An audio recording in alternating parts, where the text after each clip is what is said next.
인생의 여정을 달빛에 비유하자면 장년기와 노년기는 마치 보름달과 같습니다. 보름달이 온 세상을 환히 비추듯 장년과 노년의 시간은 인생에서 가장 깊이 있는 빛을 발하는 시기입니다. 젊은 시절에는 새벽의 여명처럼 아직 어둠 속에서 빛을 찾아 헤매지만 장년과 노년은 그 빛을 완전히 찾아내어 삶의 모든 구석을 밝게 비춥니다. 여기 나의 이야기라고 생각할 수 있을 만한 한 개의 이야기를 소개해 볼까 합니다. 인터넷에 떠도는 아주 자극적인 이야기는 아니지만 내 이야기도 될 수 있고 또는 이미 나의 이야기일 수 있는 공감이 가는 이야기입니다. 보름달 극장 시작하겠습니다. 안녕하세요 여러분.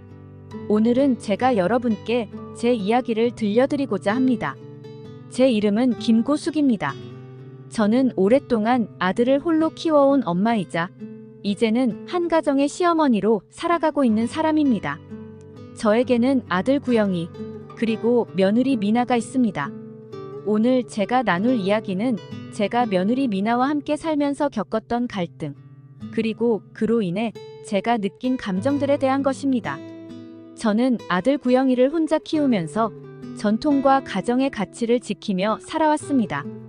아들을 잘 키워 훌륭한 사람으로 만드는 것이 제 인생의 목표였죠. 그래서 결혼 후에도 가정을 잘 돌보고 전통을 지켜나가는 것이 중요하다고 생각했습니다. 저는 제 아이를 위해 모든 것을 바쳤고 그 결과 구영이는 바른 길로 성장해 훌륭한 직장에 다니게 되었어요. 이 모든 게 제 노력의 결실이라고 생각했죠. 처음에 며느리 미나가 우리 집에 들어왔을 때는 모든 것이 괜찮아 보였습니다. 미나는 예의 바르고 처음 보는 사람에게도 참 친절했습니다. 저는 이런 며느리를 보며 우리 가족도 앞으로 잘 지낼 수 있을 것이라는 희망을 품었습니다. 미나가 저를 진심으로 존중하려고 노력하는 것이 느껴졌고 저도 나름대로 며느리와 잘 지내보려고 노력했죠. 하지만 첫 손주 유나가 태어난 후 상황이 달라지기 시작했습니다. 아기를 돌보는 문제로 갈등이 시작된 것이죠. 저는 아기가 건강하게 자라길 바라는 마음에 전통적인 방법을 고수하고자 했습니다.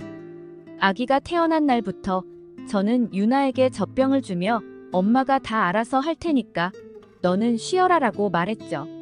저는 그저 미나를 도와주고 싶었을 뿐이었습니다. 하지만 그때부터 미나는 저와의 거리를 조금씩 두기 시작한 것 같았습니다. 유나가 이유식을 시작할 때가 되면서 우리 사이의 갈등은 더욱 깊어졌습니다.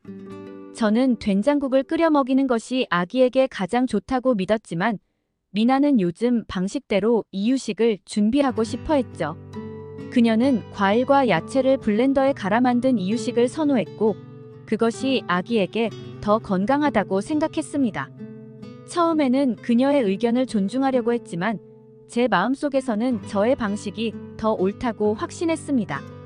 미나가 저의 의견을 받아들이지 않을 때마다 저는 점점 더 외로워졌고 우리가 진정으로 소통하지 못하고 있다는 느낌이 들었습니다.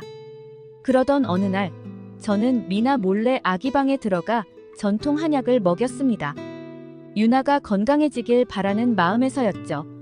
하지만 미나는 그 사실을 알고 나서 저에게 크게 화를 냈습니다.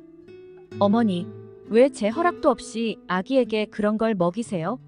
라고 말했을 때 저는 답답한 마음에 너는 애한테 신경도 안 쓰고 내가 다 알아서 하잖아 라고 소리쳤습니다.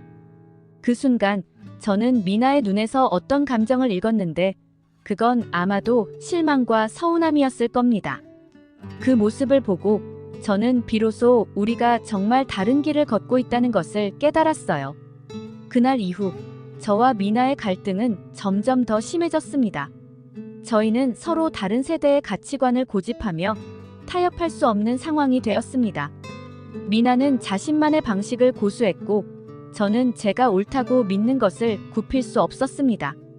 그 결과 집안의 분위기는 점점 더 냉랭해졌습니다. 어느 날 밤 저는 더 이상 이 상황을 견딜 수 없다는 것을 느꼈습니다. 제가 떠나지 않으면 우리 가족은 더 이상 함께할 수 없을 것이라는 생각이 들었죠. 그래서 저는 미나에게 조용히 말했습니다. 미나야, 내가 너와 더 이상 함께 살 수 없을 것 같구나. 미나는 깜짝 놀라서 어머니, 무슨 말씀이세요? 라고 물었지만 저는 이미 결심을 굳혔습니다. 너희가 나 없이 잘 해낼 수 있다고 했으니 나는 이제 떠날게. 내가 떠나주는 게 내가 원하는 거겠지. 사실 그 말은 제 진심이 아니었습니다. 하지만 더 이상 이 갈등을 계속하는 것이 의미 없다고 느꼈죠. 그날 밤 저는 방에서 조용히 짐을 쌌습니다. 남편이 세상을 떠난 후 처음으로 제 스스로 결정한 일이었죠. 이 집을 떠나는 것이 아들에게도 며느리에게도 그리고 저에게도 더 나은 선택이라고 생각했습니다. 아들 구영이와 며느리 미나는 저를 붙잡으려고 했지만 저는 그들의 손을 뿌리치고 집을 나섰습니다. 제 마음은 무거웠지만 이 결정을 내리는 것이 우리 가족을 위한 최선의 선택이라고 믿었습니다.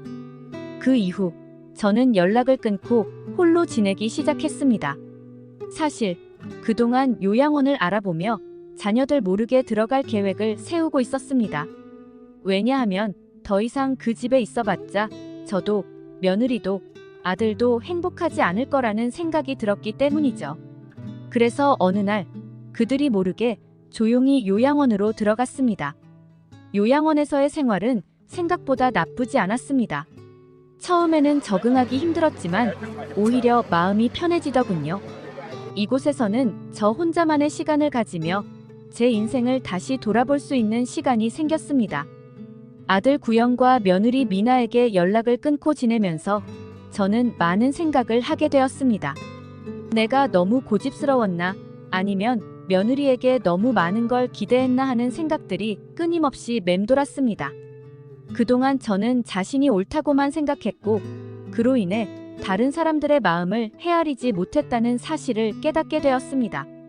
요양원에 들어온 지 몇 달이 지났을 때 어느 날 밤 문득 창문 너머로 보름달이 떠오르는 걸 보았습니다. 그 보름달을 보면서 저는 제 인생이 마치 이 보름달처럼 한때는 환하게 빛났지만 이제는 점점 어둠 속으로 사라져가고 있음을 깨달았습니다. 하지만 그 어둠이 두렵지는 않았습니다. 오히려 이 어둠 속에서 저는 조금씩 제 삶을 다시 돌아볼 수 있는 시간을 가지게 되었으니까요. 그리고 그동안 놓쳤던 가족과의 소중한 순간들을 떠올리며 저는 후회와 함께 조용히 눈물을 흘렸습니다. 그렇게 눈물로 밤을 지새기를 여러 날. 옆자리에 있는 저와 같이 가끔 밤을 눈물로 지새우는 한 분을 보게 되었습니다. 할머니의 침상 명찰에는 순자라고 적혀 있었기에 이름을 알 수 있었습니다. 순자 할머니는 처음에는 아주 조용한 분이셨어요. 별로 말도 없으시고 늘 혼자 시간을 보내셨죠. 그런데 어느 날 점심을 먹으면서 할머니께서 입을 여셨습니다.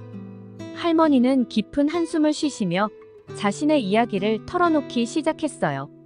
순자 할머니도 저처럼 자식들에게 모든 것을 바쳐오신 분이었어요. 할머니는 큰아들만 바라보며 사셨다고 해요. 그 아들이 할머니의 자랑이자 삶의 전부였죠. 그런데 그 아들이 결혼하고 며느리가 들어온 이후로 상황이 달라졌대요. 할머니는 며느리가 아들을 빼앗아갔다고 생각하셨고 그래서 계속해서 며느리와 충돌하셨대요. 결국 할머니는 아들과 며느리의 집을 떠나게 되었고 그 뒤로 연락이 끊겼다고 하셨어요.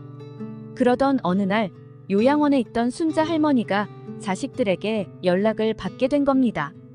이게 웬일인가 싶어 전화를 받았더니 큰아들이 아니라 둘째 아들이었어요.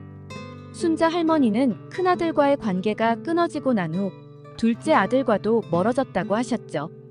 그래서 전화가 오니 그저 반가운 마음에 한달음에 달려나가 전화를 받으셨습니다. 그런데 그 전화는 뜻밖의 이야기로 이어졌습니다. 둘째 아들이 할머니에게 요양원 생활비를 줄이자고 했던 겁니다. 할머니는 충격을 받으셨죠. 큰아들에 이어 둘째 아들까지 자신을 떠나려 한다는 생각이 들면서 할머니의 마음은 찢어질 듯 아팠다고 하셨습니다. 이 이야기를 들으면서 저는 얼마나 마음이 아팠는지 몰라요. 순자 할머니는 그 이후로 점점 더 말수가 줄어들었고 요양원에서 나오는 것도 포기한 채 그저 하루하루를 보내고 계셨죠. 이 이야기를 들으면서 저도 제 상황을 다시 한번 돌아보게 되었어요. 내가 너무 고집스러웠나? 아니면 며느리에게 너무 많은 걸 기대했나 하는 생각이 끊임없이 맴돌았습니다. 순자 할머니와 이야기를 나누면서 제가 그동안 얼마나 가족들에게 무리한 기대를 하고 있었는지 깨닫게 되었죠. 그러던 어느 날 순자 할머니는 결국 요양원을 떠나기로 결심하셨어요. 누구도 말릴 수 없었죠. 할머니는 자신만의 길을 찾아 떠나시겠다고 하셨어요. 저는 할머니의 결심을 보며 많은 생각을 하게 되었습니다. 삶이란 이렇게나 복잡하고 때로는 우리의 선택이 남은 인생의 방향을 결정짓기도 한다는 것을요. 순자 할머니의 이야기는 저에게 많은 것을 일깨워 주었어요. 그리고 그 이야기를 통해 저는 저의 인생도 다시 한번 돌아보게 되었습니다. 앞으로 제가 어떤 선택을 하게 될지는 아직 모르겠지만 이곳에서의 생활이 저에게 많은 것을 가르쳐 주고 있음을 느낍니다. 이 이야기는 여기서 끝나지 않을 것입니다. 제 가족과의 관계가 어떻게 될지, 그리고 제가 앞으로 어떤 결정을 하게 될지는 아직 아무도 모릅니다. 하지만 지금 이 순간, 저는 제 인생의 마지막 장을 보름달처럼 조용히 마무리하고 싶습니다. 여러분도 이 이야기를 들으며 자신의 삶을 다시 한번 돌아보는 계기가 되길 바랍니다. 세월은 우리의 주름을 만들지만 삶의 상처는 우리의 마음을 더욱 깊게 한다. 마르셀 프루스트. 감사합니다.